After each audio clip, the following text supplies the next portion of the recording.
I voted for Karen Bass, I voted for Biden, I voted for Gavin Newsom. I'm sick of it. It's like at some point you have to give me a reason to vote for you again.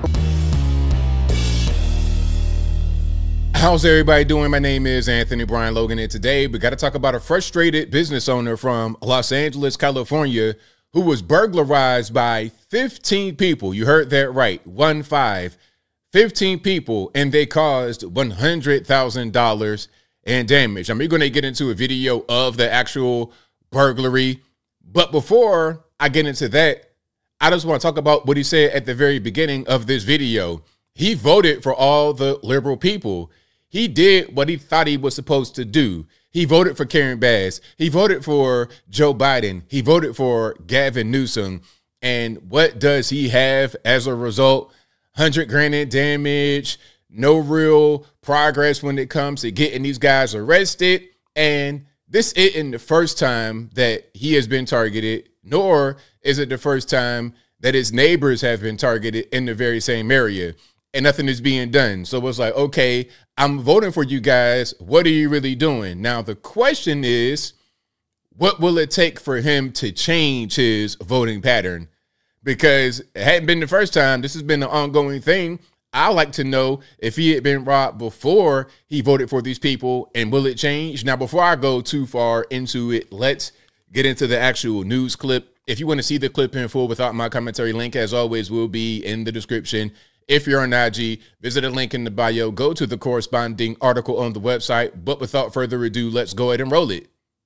A destructive break-in caught on camera at a local construction company in LA's Glassell Park. Several thieves are involved, and tonight that owner tells us he's frustrated.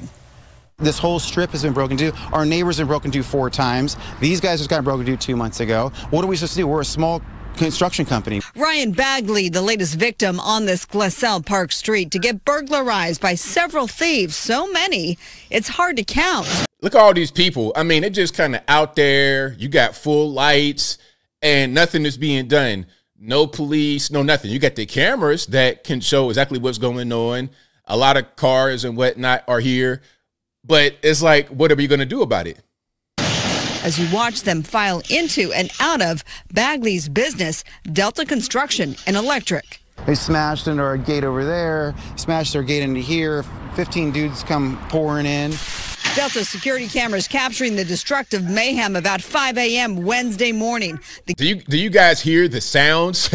Like the sounds of the gate crashing in, the sounds of the vehicle plowing through the gate, and all these people? This is happening. It's not broad daylight, but I mean, come on. You got lights.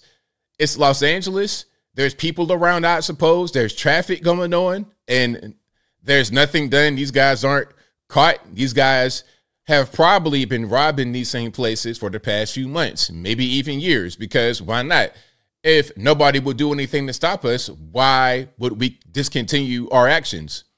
The getaway car, this blue Kia Soul, Bagley says, was stolen from LAPD's impound yard.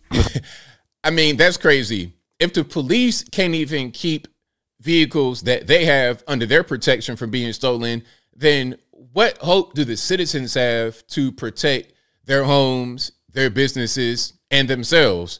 Remember, I covered the story of the guy that was in LA going back to his own house, and he shot at these guys who were trying to home invade him, who were armed, and then they took his concealed carry permit away. What are you to do in a place like Los Angeles other than actually just get out of Los Angeles and go somewhere else and try to live a normal life? But let's hear from my man right here. I don't want to cut him off. The cops just knew that it was from the LAPD impound because of the chalk mark on the window. That Kia Soul taking out a gate so the hooded suspects could make entry. Hi, you are currently being recorded. Inside, they took whatever they could carry, including music equipment. Bagley and his brother, former band members, stored inside. You can hear the alarm and spot a guitar. I see a bunch of guitars. I'm seeing a whole lot of music equipment, guitars, and these guys are running out. I mean, can you count how many people? Equipment. It's like a bunch of ants constructing tunnels and carrying food back to the colony, or termites in this case, really.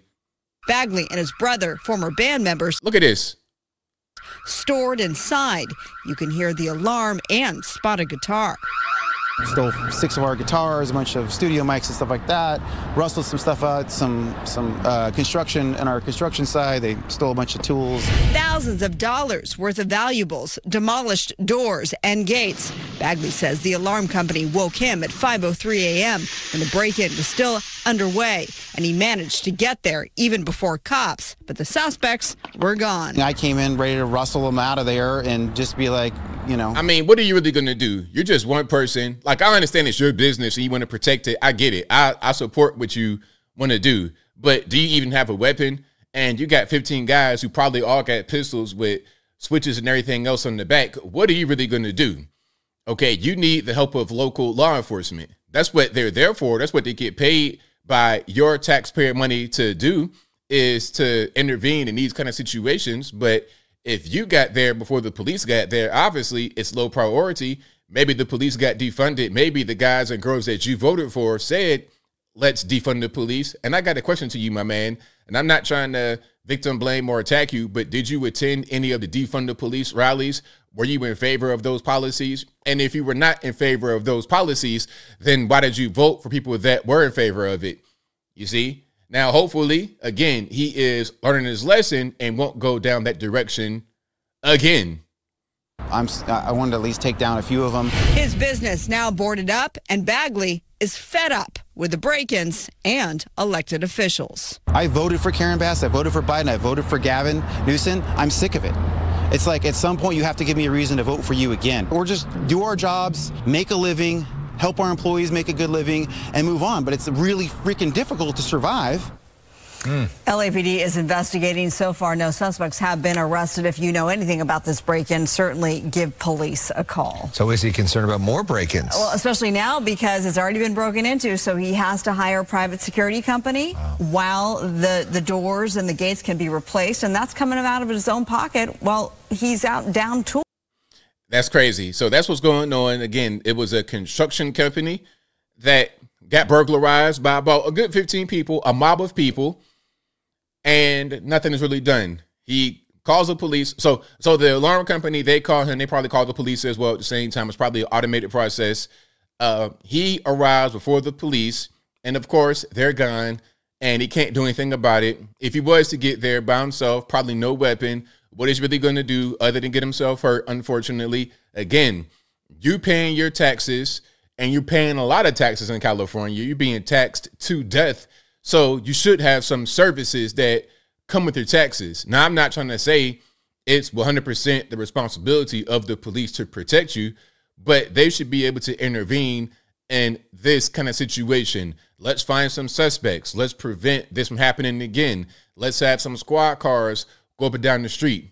You're paying for it. Why not? But again, hey, if you support defund the police and talking about, oh, these neighborhoods are over police, all this and that. If you support that, if you support those that say justice for George Floyd, all kind of stuff, then hey, man, this is the result of your actions. A lot of people don't really understand what the consequences are until it greets them right at their front doorstep. They have no idea. They just think they can say defund the police, hands up, don't shoot, all this, that, and the third, all that nonsense, and that it won't really be a big deal. It won't affect them until they get a phone call from their alarm company and they say, hey, you got 15 guys with all black on busting the gate to your construction company down, and they're stealing tools. They're stealing your guitars you had when you were in the band in high school. Now what? What are you going to do? But as I close, I want to say this. I feel for the guy because it doesn't really matter who you vote for. I want to make that clear. It doesn't matter who you vote for. Nobody deserves to be victim of a crime. Now, if you commit crime and you're a criminal, that's something else. But this guy isn't a criminal. This guy is working hard, has a business. He is doing what he's supposed to do as far as being in society and being productive. But the problem is your politics are kind of wonky, as are the politics of many of your neighbors in the immediate area, and this is what you get. Such brazen burglaries do not happen in places with proper law enforcement who support the police, who support law and order. These things don't happen. But LA, hey, that's just kind of a way of life. And it's not only at night with burglaries. You got people getting robbed, barefaced, broad daylight right there in Rodeo. People getting followed from Rodeo back to the Hollywood Hills, and they're getting deleted right there. They're getting burglarized, robbed, kidnapped, carjacked, all kind of stuff. LA, in my humble opinion, it's trash. It's ghetto. Even in the Hollywood Hills, it's dangerous. I'm cool on that. I'm going to stay over here on the east side of things where I'm not dealing with ridiculous policies that put my life in danger. But I think I'll leave that right there for now. And what say you? What's your take on my man who was burglarized in the brazen 15 people with a stolen Kia Soul, of course, from the police impound? What is your take on this whole thing? Is it partially his fault for who he voted for? Is it not his fault? Do you think he's going to change his voting pattern even after this? Whatever your thoughts are, let me know in the comments below. You guys know where I'm at. I'm not going to blame the guy for what happened. Again, just because you voted the wrong way does not mean you deserve to be victim of a crime. However, he has to understand the way that he's voting, the way that his friends, family, neighbors vote has contributed to the environment in which they live. If you want a better situation, better law enforcement, better environment, just less crime and more safety, then at a certain point, public policy comes into focus. It's just as simple as that. But whatever your thoughts are, please let me know in the comments below. And that's all I got to say for this video. If you like what you heard, please comment, rate, share, and subscribe. Peace.